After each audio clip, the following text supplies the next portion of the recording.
So, Chris, you've talked us through the build-up to the breakdown, Yeah. in which the Gower Peninsula and a place called Clover Cliff Yeah. featured very strongly, and then you've taken us through the day of the breakdown itself. Now we're going to step back into the Gower, back to Clover Cliff, and look at one of the other influences that came into your art later, and introduce the theme of skeletons. Right. Fine, thank you. Well, it's during this early period when I was on the Gower, and I'm quoting here from this text, that I came across some skulls on the skeletons. And here's the first image I'd like to show you at the top. Well, let's look at this one first, if it's close enough you can get to it. It's a partial skeleton I found on the high cliff of Clover Cliff itself. Head one, the long spinal column coming down, nothing at the bottom of it. And I was intrigued with it, and I took some care with the drawing of it. I was a literal drawing as it was, as I saw it.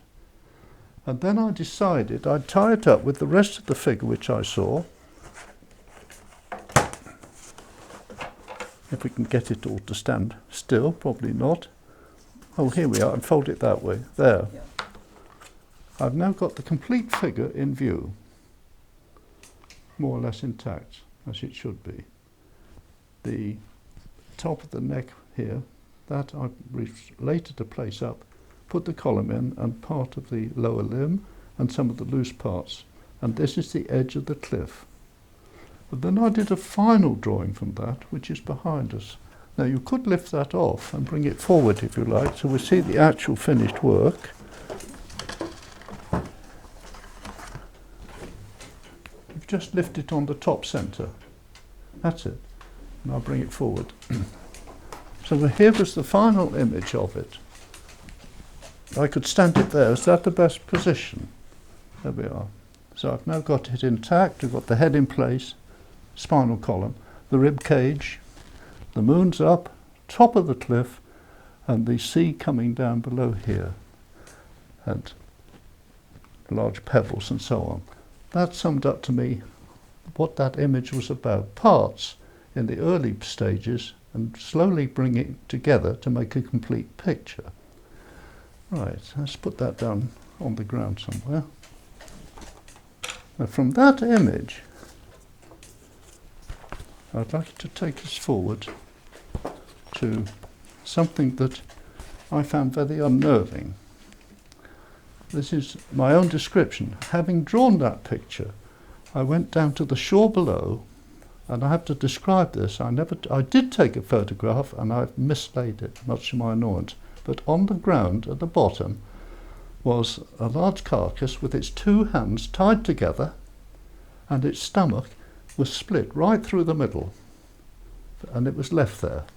That was a most uncanny and unnatural thing to do. It seemed like some act or rite of some kind, a very unpleasant one. A sheep's skull. A sheep's skull. Well, yes. It was intact, it was complete, but its stomach had been cut in the middle at the top and left there, and that wasn't a natural thing, not to be tied at the ribs as well. And I felt very uneased in that, but extremely uneased, I must say. And it gave me the shudders, actually. So I brought it with me, and I then did a whole series of pictures based on this idea of the skull upturned, and made a series of chalices. Now, chalices, you know, related to the church itself, and very symbolic things for holding the water, precious waters, and so on. And here were some early drawings of that scene that I'd seen at the bottom of the beach. So you've mentioned two religious themes so far, the crucifixion and chalices, but you would not claim to have been a particularly religious person. Well, let's put it another way. I was for a while. Yes, I had a period when I was in the church and I felt necessary. And that this is all to do with my mother, which is a totally different image, where I felt I'd lost her when I was a child. And I turned to the church because the mother image was a way of drawing back towards that touch with the reality of mother, who was not there. That was another way of looking at it. Yes. So that's why these images came to life as I'd seen it on the... And how far on time-wise are we from the breakdown? Well, we're going back to childhood now. No, I'm talking about when you actually found this. Oh, the drawings. Oh, yes. the drawings. Oh, well, that's hard to say. I think I'd more or less left the church, is the right way of putting it, a few years before that. Yes, but from the breakdown, which was 1980, and this was a couple of years later. Right, 3 or 4 years on. Yes. That's from there. Yeah. That's right.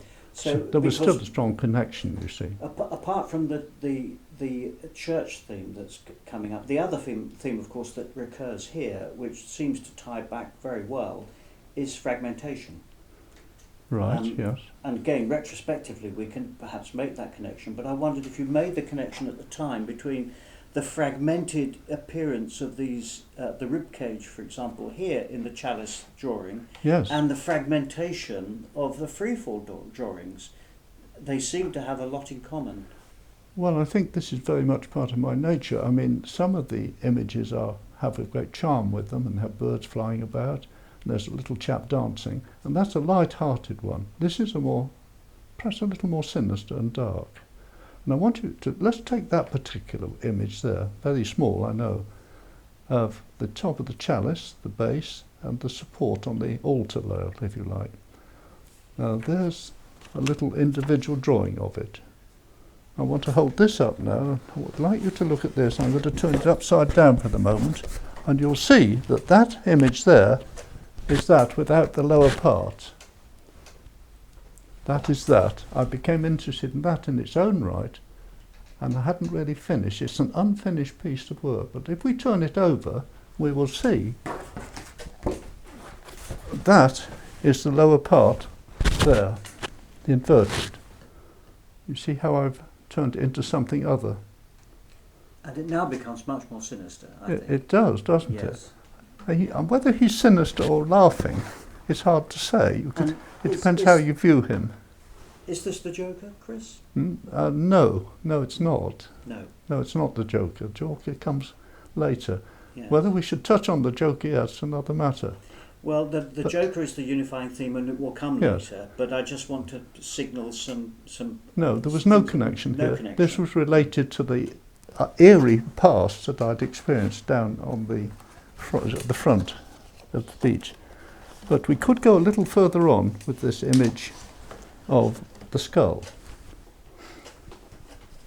I ran classes at this time of skulls and things, and these are actual images I have at home. This is a skull that was brought to me many years ago by someone who'd left it behind and never come to collect it. It was a part of a collection in a lab. A cow. Sorry, what am I talking about? A sheep? No, it's not. Let's guess again. No. No, it's a cow, isn't it? It's a very long. No, it's a pig. It's a pig, Right. We get man, that again. and a skull. That's the sheep. Yes. And various little sketches of that.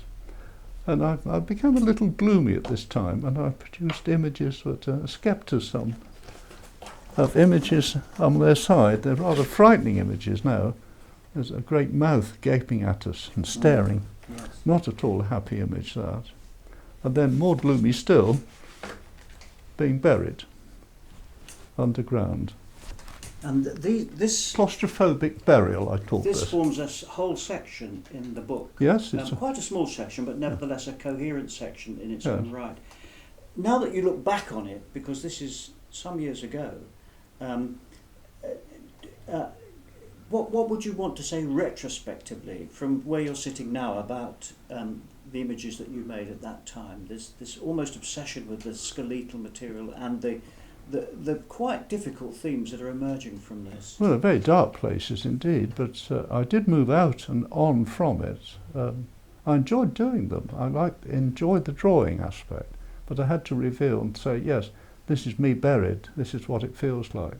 And there's a large image at the top here of skeleton forms back on the beach, my part we were talking about much earlier, and we're looking at various parts of the figure, and it's all below ground. So it's a dark place indeed, you see. Mm. And I did a later painting still, and I call it Half Man and Half Skeleton. And that was a very gloomy place. That's what I was feeling like at the time. I was in a depressed state of Yes. mind. Would you say that, I hadn't lifted myself out of it.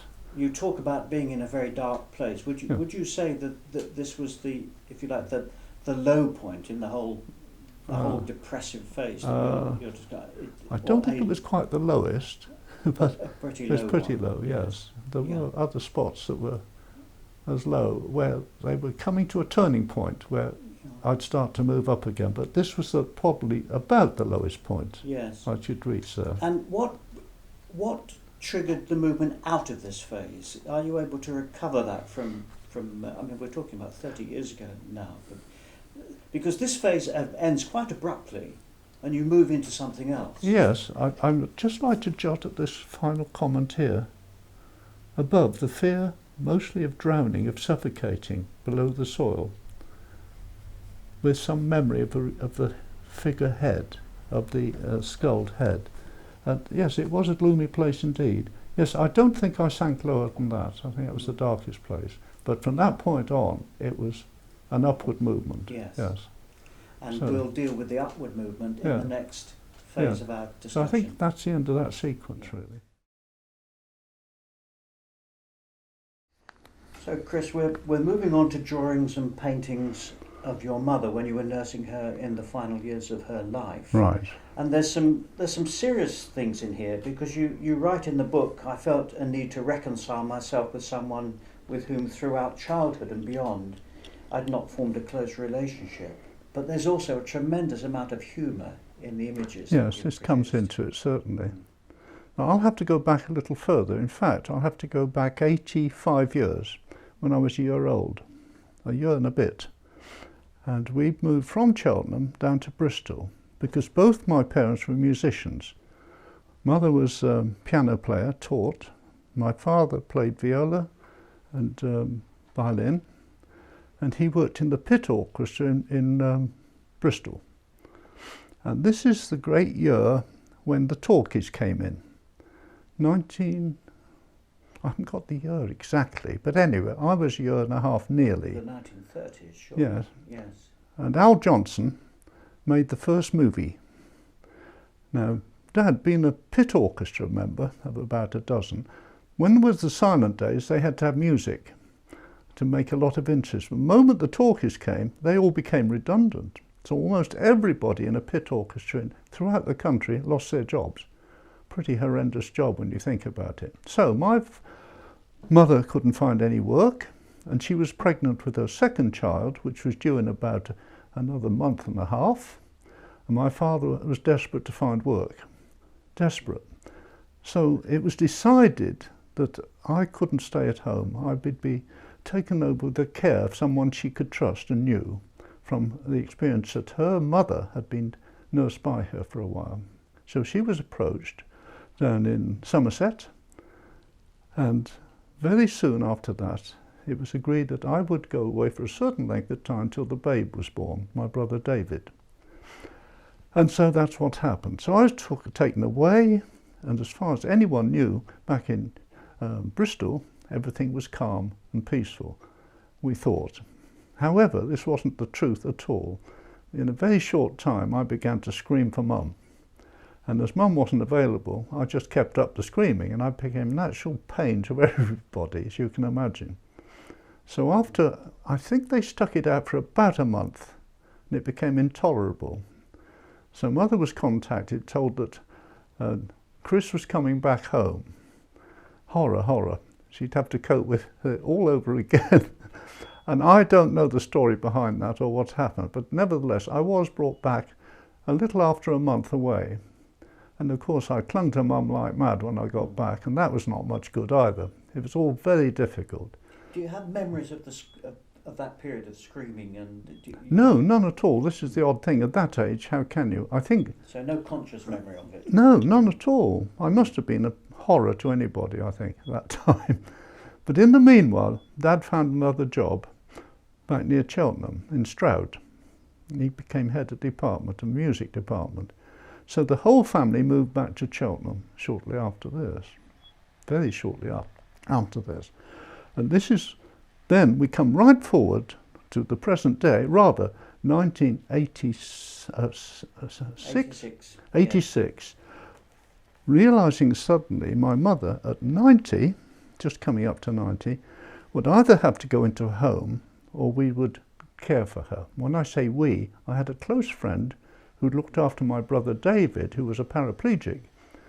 And he had been a nurse, or still was a nurse, but had decided to do his own part-time work. He got to know David, approached us and asked if he could look after my brother on the condition that I gave him free board and lodgings and food, and in return he would nurse my brother, which seemed a wonderful deal. So we said yes. So for the next 20 years, while David was in bed, he was nursed, and we all helped look after David. Until he died, and then Alfred went away. He then heard about my mother, approached me again, could he look after my mother? So what a blessing. I had the opportunity to do work in the daytime, and he would come in the evenings and stay. And he had jobs to do during the daytime. So it all seemed to work out very well. You've given us, Chris, a very long introduction into the, if you like, the background to your childhood and your mother. But the artwork that you're going to show us now picks up on what you describe in the book as reveries, and you say also that it's a very therapeutic form of engagement with certainly. Your mother. Yes, I've written it at length, but I don't want to look too closely and spend my time reading down. But the things that really stick for me, that I remember, were the things that stuck in her mind. She had the idea of the piano and talking to the great masters of music, because she's very fond of music. She was beyond playing herself now. She was too old to play. She's still teaching after the year 80, about 84 or 5. Then she stopped. The sound was not as good as it should be. And so we had the great masters, as I called it, and there's a good example here in this first picture. She's talking to Beethoven. She's talking to Beethoven, and she's turned away from us, and she has this amusing turning away and puts her hand up, please be quiet. That was quite common. These are very funny scenes, but it gave me an opportunity to draw. I often got the bell. I fitted up with a bell, and she'd press the bell, and I'd come downstairs. And I'd get a bit bored waiting for something, but some of her expressions were so good, I drew them. And there's a whole list of drawings which they come out so well in they'll the come out gradually. But that was one of the things. The second thing, she had an idea that the Queen was going to visit, and we'll bring that on in a moment or two. Then we had something called the cat plague. Of all things, she was the most keenly fond of cats I've ever met, until suddenly, never again did she want to see a cat. She was sure she was going to get something from it. And then there was a handbag. And every morning when I came down or came into the house early morning and Alfred went off, the handbag was missing, of course. Invariably, it was in a different place. So there were 4 of the things we had to deal with. There was picture 1. Now I'm going to turn the page and you'll see some of the comments that come in as we go along. The first one, and there's a comment, I'm sitting at the piano playing, because I played the piano myself quite a lot after my father and mother, and I was playing. Then she'd say to me things like, Chris, could you please be quiet for a bit, because I'm trying to straighten myself out, whatever that meant. And I said, yes, sure, dear. So we'd be quiet for a while. And then she had strict comments about people she cared about. Bach, he was my God, she said. Or, in a very stern face of mine, with a very stiff face, she said, I don't want to hear Rachmaninoff, so there, don't ever play him. Curiously enough, I wasn't capable of playing him. It was much too difficult for me to play. And so the musical variations continue. Here we have, she'd say to me, please play a little Poulenc. Now, Poulenc is a French composer who I was quite fond of, and she was. So I'd play to that. And then she'd go to the piano, and she would go looking around for images of something she'd lost, and she would lose the Beethoven, the famous piano piece. And of course it was hidden underneath, but she'd forgotten all about that. So we had that kind of humour. I love the expressions here. I mean, and yes, they are amused. Yes, she was like this. A wonderful range of But I want to shoot forward, up above, in the top left corner, if we can take the picture. There's my mother in her 80th year, dressed up and still teaching at that time. Rather nice, and it was a very accurate portrait of what she looked like. So if we glance down now to the one underneath, we're coming to an interesting experience. This image here. Now you were able to enlarge this enough to capture This is that. the Queen's visit. But then I want you to cast it up. It's right behind your head, Patrick. There she is. Now she knew the Queen was coming. She was quite convinced about that. So she went to have a permanent wave. So here's the permanent wave moving off. In the lighter picture, which is much clearer really, the hair is growing out and a lot of expressions and words are coming out of it. I can't read them from here, but you could quote them if you wished. You can probably read some of them, the sort of comments she made. So there we are. The Queen arrives and we sit down and she's talking to me, and then I realise she's not talking to me, she's talking to a far corner. So there's somebody else there. Of course it's the Queen, she thinks. And they have a nice conversation, and then there's a sort of aside and silence. And she turns to me and she said, you know, it's very difficult kneeling down for the Queen. I do wish you wouldn't do it. Then she'd go back to it. Well, that's very funny, wasn't it? The Queen, I suppose by this time, might have slipped away. I had no evidence the Queen was there. But the idea that she was this hallucinating was priceless, and I found it very funny. So I did these sorts of drawings. She's got a very regal look about her herself, hasn't she? Well, she talks about it in here we have. Yes, I'm doing the hoovering in the yes. first one, and and so I look around, and then she makes another comment. Come quickly, the Queen's arriving. Can you let her in? And comments like this. And here's another. Yes, yes, my mother will soon be here. Chris, could you go to the door and let her in? So these comic turns kept going. And curiously enough, I showed these to my mother when she's quite coherent and well, and she'd laugh with me about them. She thought they were funny. So that was very uplifting, really. And now we move to a rather darker period, a very darker period. Here it is. Phobia. Yes, the cats and I haven't got a pic. Yes, I have. What am I talking about? I don't know if you can get a good... It might be better to bring it forward for a moment so you can see it. Here's the phobia. Now, this was a serious moment in her life. She was suffering a bit from imagination of people misbehaving in the house. You had a few lodgers upstairs. And this one, she was sure the couple were up to no good. And she set into her mind that one was probably a prostitute, and the other one I turned into a witch, flying up above her. And you can see terror on her face. And apart from that, she's got the terrible cats around. Yeah. Everything that she wouldn't want is there. There's a little crescent cross on the witch's form there. We have a cross here. All sorts of images related to religion. And on the bedstead, this nude girl. So, horror, horror. This was her fear. And it was a very genuine fear and very worrying. And of course, it went almost as soon as she'd imagined it. Yes. It Presumably she never saw this painting. No, no, no. This is my thought of what it was like for her. Yeah. So we'll put that back. Phobia. And I give some fairly detailed description of what it was like. And here she's been chased by one of the cats, hauling away. And then we move on to a dark place, death and graveyards. It just happened that outside the main front room, the builders were relaying the tiling. And they tilted up in such a way she was convinced that they were graves. And so this was rather a sad time for her there. And she said, "Are they digging my grave, dear?" And she worried. I said, "No, no, they'll be lying them down. You'll see they're just ordinary pavings." And so that appeased her. But at that same time, she felt she ought to come back and live with me. And I did a sketch here of her looking in all directions with comments like, "I think I better come and live with you at Hales Road again before anything else happens." But almost as soon as she said that, she forgot all about it. It faded from her mind. So you can see the mood swing she was going through. It was tough. Yeah, and what's interesting to me about this image is it's got that movement in it, which is very apparent in the earlier images that we looked at in the last session, where you're moving like the this. juddering. Yeah, yes, yeah, that's yes, right. And it's here again in the. Well, we're images going of into your the mother. new phase of my work, really, away from total realism to something a little different. And now we come to another sequence which is rather fun. It's fun for me, not for her. I'll stand it up a little lower, so I think it'll stand there for a moment. Would that be all right? Yeah, I'll hold it. I call it the old handbag.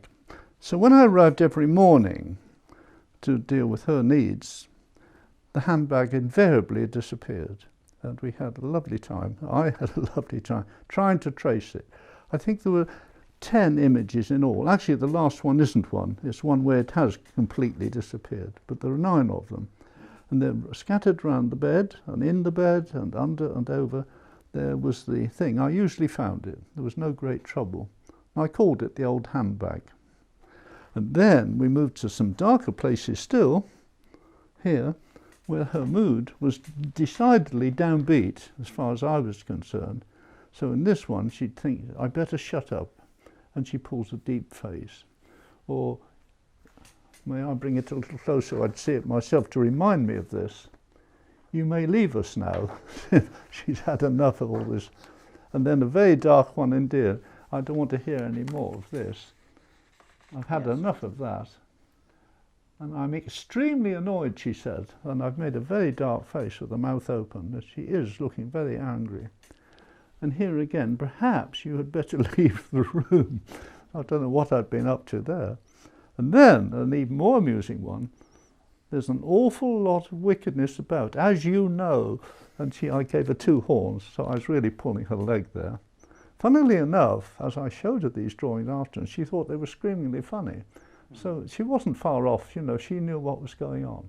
But at this point, something very unusual happened. She's now in her 95th year, getting to the end of her life.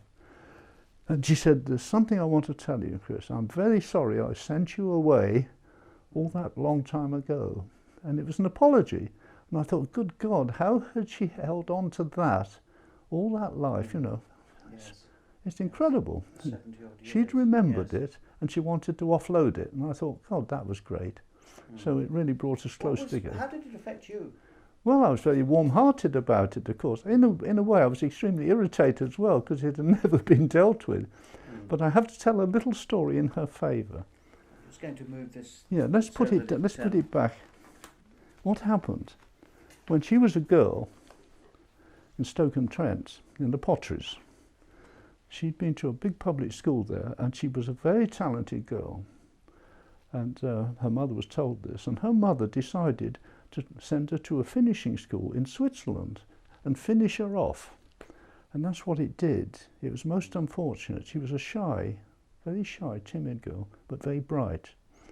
And they sent her away to this home, and the very rich girls there, and she was a poor little rich girl, teased her unmercifully. They gave her a hell of a time, and she was very, very miserable. So when I was about 20 or 25, I overheard her telling somebody, one of her friends, how it really had finished her off, and it diminished her in no way, no end. Yes. So I thought that must have been awful Which for her. must have been linked with the guilt about sending you away as well. Exactly. She couldn't Yes. cope. I don't think she ever had me in one sense. It was all too much. And yet we got on famously as I got older, as we'll see. Anyway, the final page, these are quite nice images. There's one here. And I noticed she was talking to the clouds, this little one here, and she's using her hands and playing. And I even wrote a little poem about it there, but I don't think I can quote that now. And the final one is when I got really close, and this is the coloured picture. There's the one just up there. If we could enlarge that one behind us, Yes, that one, you'll see she's sitting on the bed, and her hands are twiddling away. She's imaginally still playing music, and she's looking up towards the clouds which are all around her. And there's a lightness in her face there, as though lots of worries have drained away. There's a much lighter look to her Yes, in that image. even there's a though certain it's towards the relaxation end of that her life. crept in here, you see. Yes, so although things were tilting and tipping a little bit, somehow she wasn't. She was concentrating on the clouds. And then, in the final year, and she died, and on the last page, I do some drawings of her. I got a sheet of studies of Mum in her 95th year, just before she died, and I kept doing sketches of her, sometimes asleep, sometimes awake. And that time was when she died. I went to hospital with her, and I was there at her death, and I noticed she was smiling at the very end, so it was very heartwarming, really. And I then decided to do a painting of her, which we have on the wall behind here, if you can see the whole of it. And she's in the clouds above, and one of the waves has come round and is half the face, so she's in companion, and two hands are holding onto the cloud. So it was a sort of, what's the word for it? A memorial to Mum, and how close I grew to her at the end, yes, which was very heartwarming, really. Which I think raises a really important question, because we're now talking, if we go back to your own depression, and we're talking about this transition phase, really, from breakdown to what you call breakout. Yeah. How significant were these sequence of events, this time you spent with your mother, in that moving towards breakout, do you think? And for me, Yes. well, obviously very rewarding, because I felt I could have walked out on it. I had a choice, really, because I had work to do, plenty of work. And I'd been nursing my brother, so I was aware of being something of a nurser for years. And so I thought, well, I had a choice. Did she go into a nursing home? If she went into a nursing home, we'd have to sell half the house off to pay for the high costs of boarding. So I reached the stage where she went into hospital after her third break of a hip joint. She'd broken it twice already. And while she was in hospital, I started to go round to various places to see if she could be booked in somewhere, with a mind in mind of selling part of the house. And then I found that she wasn't going to come out again. The hip joint didn't really heal, and the infection set in, and I knew that was the end. So, in a way, I was very glad I was able to nurse her for those 4 years. But not full time. I'm talking only about the day hours and part of the day hours. I'm still working upstairs. And of course you have the wonderful legacy of these images. And I got the nice images as well, which I was very pleased with, very happy about. And I think some good drawings. I think some of my better drawings came into this kind of work. See. Yeah. So, end of that period.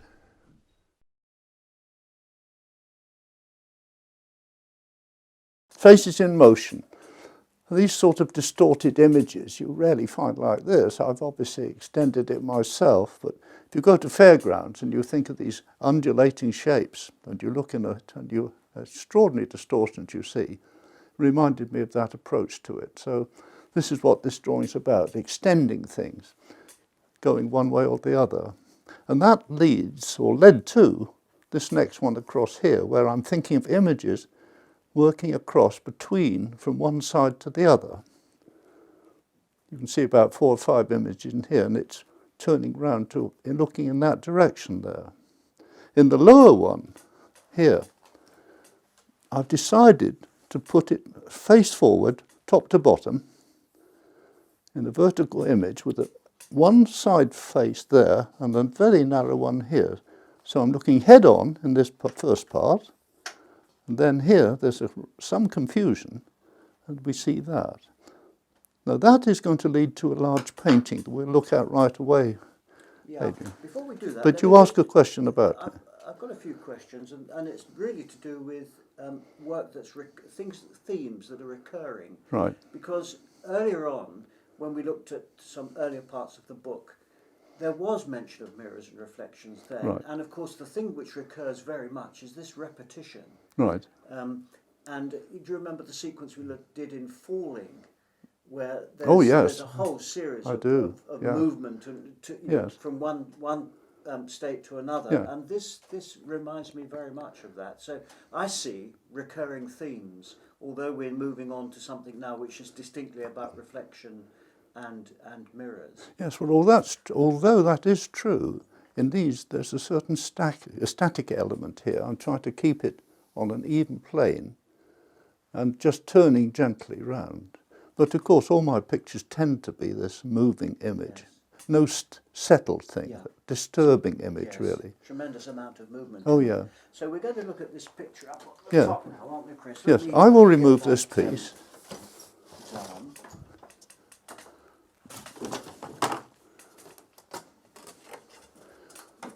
Now I can stand up on this.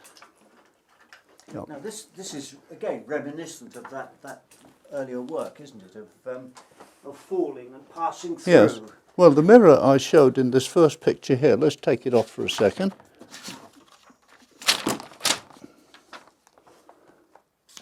This line here I've drawn. So that's the mirror looking across to this side. And here, that would be the edge of another here, which is hinted at. And he's looking the opposite direction. And I'm trying to then draw the two together and combine them.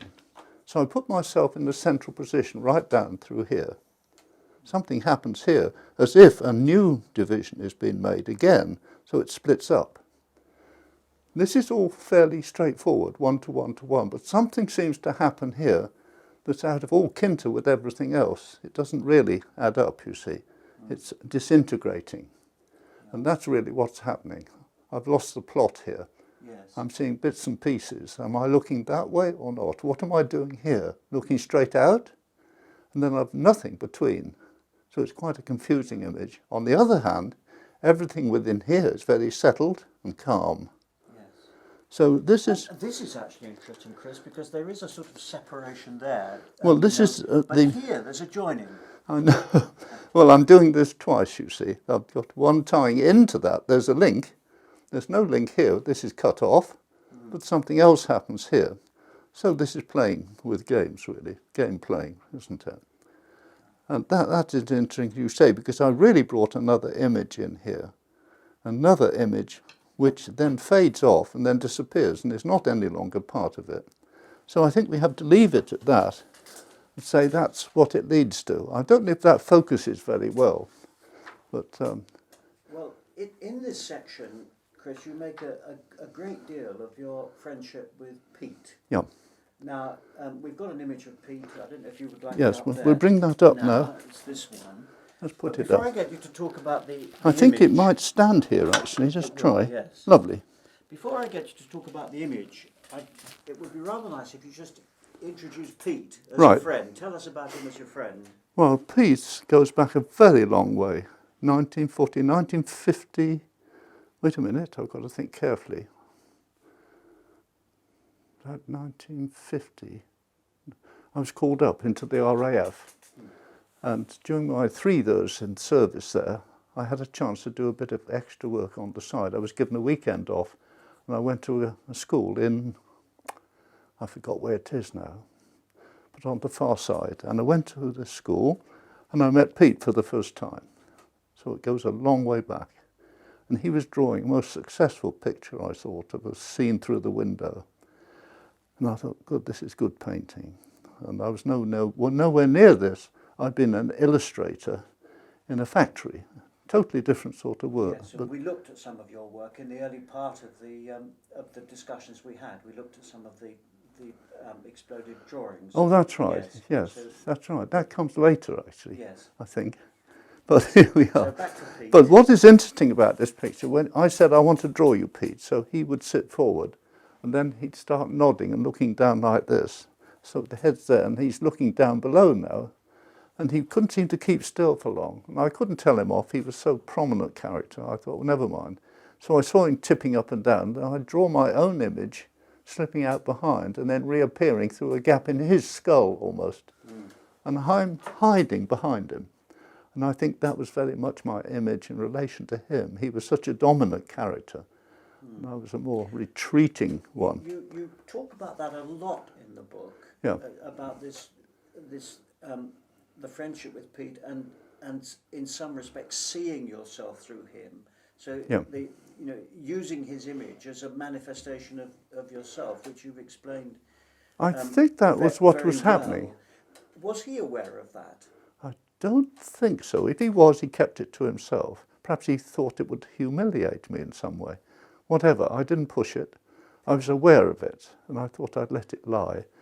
And that's how it started off, but it was going to change, because I wasn't all that happy in that situation. I wanted to move on to a more bold place. Yes. However, when I came out of the RAF, I left that place where I was working with him 1 day a week, went back home and didn't see him for a very long time, 2 or 3 years. till we went to the Royal College in 1949, which is a long way on. So what I want to do now is move on from this picture and show something happened in between that time and bring up a little picture here. I want to return to that briefly Well, do towards it. the end. All right. To talk about relief work, but let's carry on with the peat theme, because these are rather fine pieces, aren't they? But yes, that one I didn't use, although they were pictures of him painting himself, and I had a sort of mirror image. He's looking at himself across here. If that comes out as a strong image or not, I'm not sure. Does that show well? Possibly. Yeah, it'll be good. Yeah, and so he's looking at himself across here, and there's a face coming forward looking this way.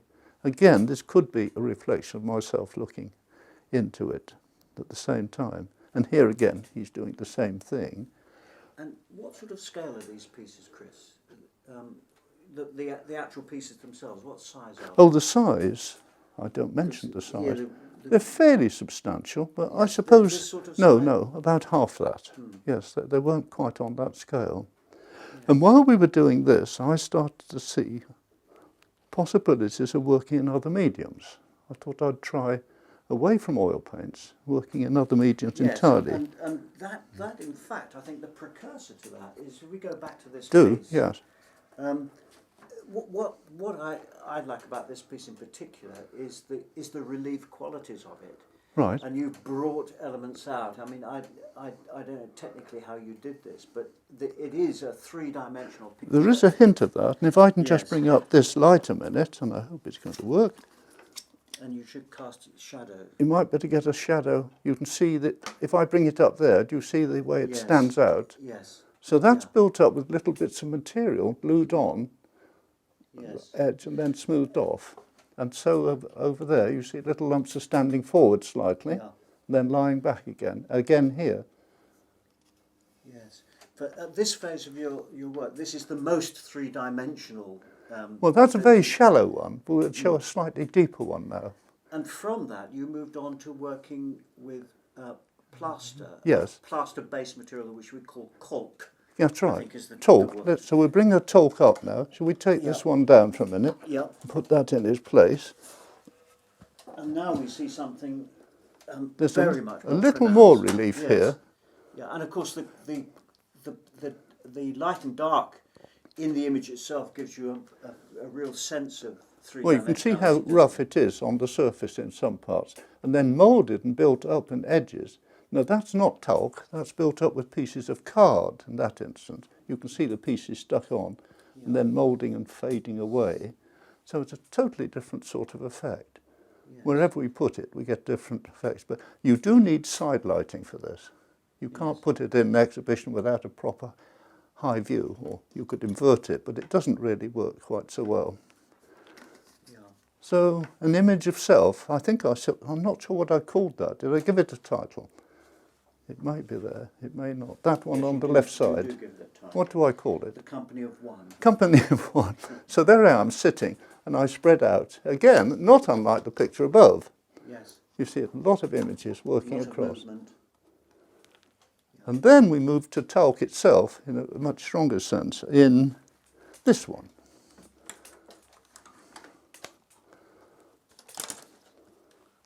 And you'll see how much stronger it is here. This is talc squeezed out of a tube, which is used for going round the edges of baths. You just squeeze it out. But you have to be very quick and efficient with this because it dries fairly quickly. And I wear a rubber glove, smear on some stuff and just quickly smear it into the background. So you get very even and flat surfaces. So there I am walking through the doorway again. It goes right And back. it's back to the imagery that The we were looking breakdown, at. very Yes. much. And also the skeletal form is recurring as well. And this is where I begin to see the Joker as a personal connection which I would not acknowledge in the early days. So that was quite an interesting thing. Yes. And I like the way the foot works and swims out there. And the width of the door frame, rather wide. And interestingly, although you worked later in your work with some relief This is the only occasion that you've worked with this particular leaf. Yes, I hadn't tried it again. I thought it might have potential to be used again, in fact.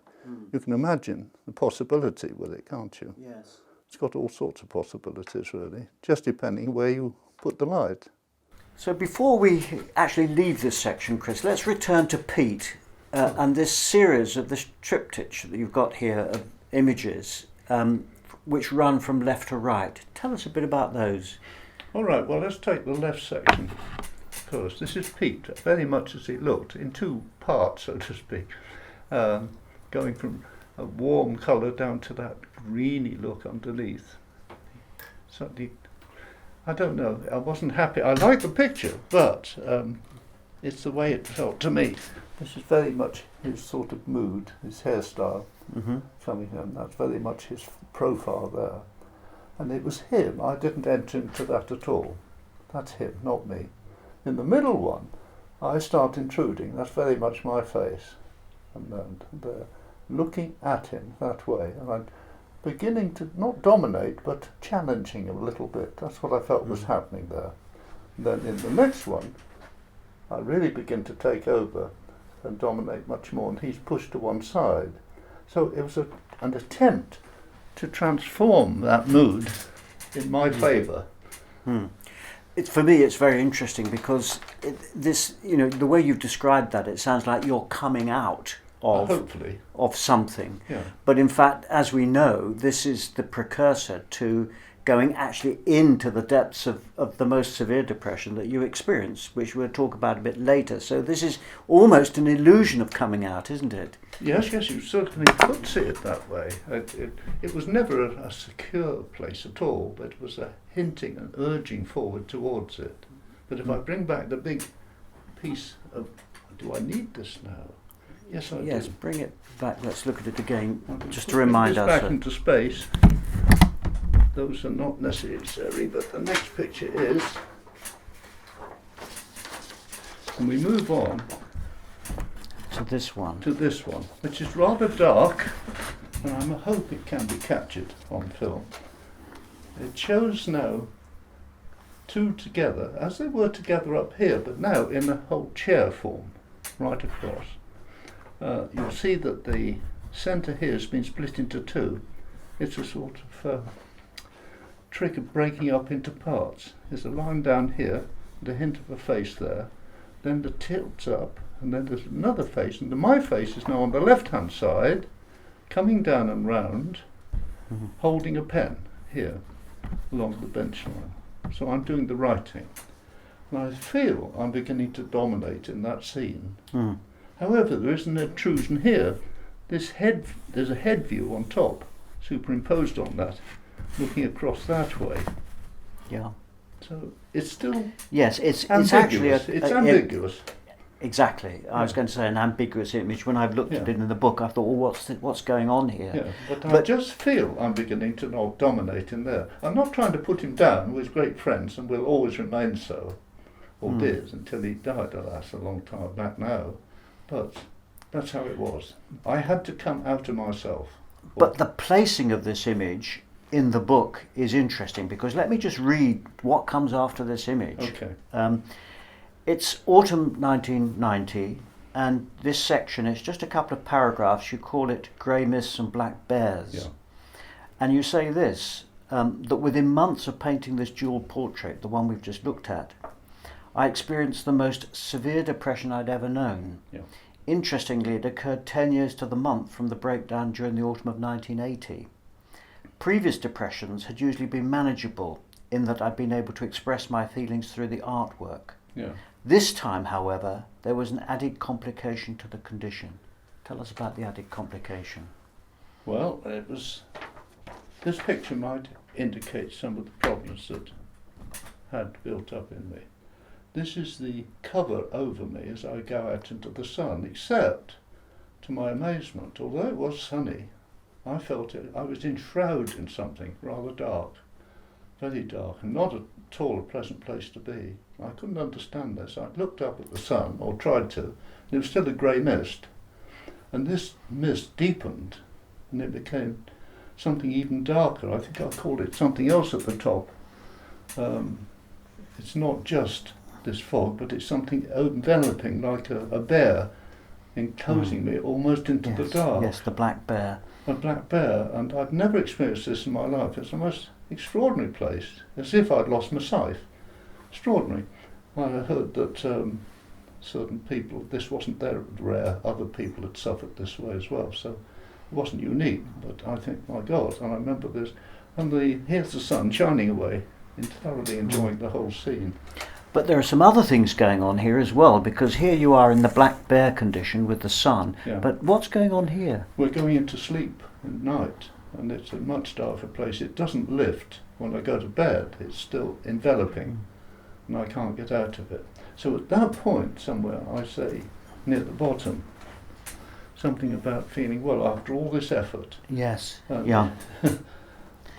Yes, this was to prove the most decisive move taken and was to point the way forward to the breakthrough, to understanding the causes of these years of breakdowns and depressions. Yeah, I also hint, I'm very annoyed at this. I thought all this effort was going to get me somewhere, and it wasn't. So it was a letdown, in a sense. I thought, I thought I could do it. And how long did this condition last? Can you recall just how long were you in this? I think it changed when I went to state? see my doctor and asked if I could see the chief medical officer for health in Gloucestershire, the chief man, Mr. Ropner. I remember him well. And I went to see him. And he said, yes, I don't think you've ever written down very much. How about making a record of what you've done? I said, okay, I'll do that. And I went away for a week or two, and wrote down all I could remember, even went up to an old prep school where I'd been a boy, and chased up a few things, and sure enough, what I'd not bothered to record was revealed. So I took it back to him, and he said, right, you need to go and have some therapy. I think this would be the best thing. However, I don't think the National Health would be the right source for you. You get good intense things for a few weeks, and then they cut it off. I think you need someone in depth who really knows something about this, and I know one person in Gloucestershire who could help you. Her name was Claire Scales. I advise you to approach her, which is what I did. And you've worked with her subsequently for And years. the whole of the next section is about dream work, Yeah. because that's what it led to. So, Yes. in a way, that is the end of that section.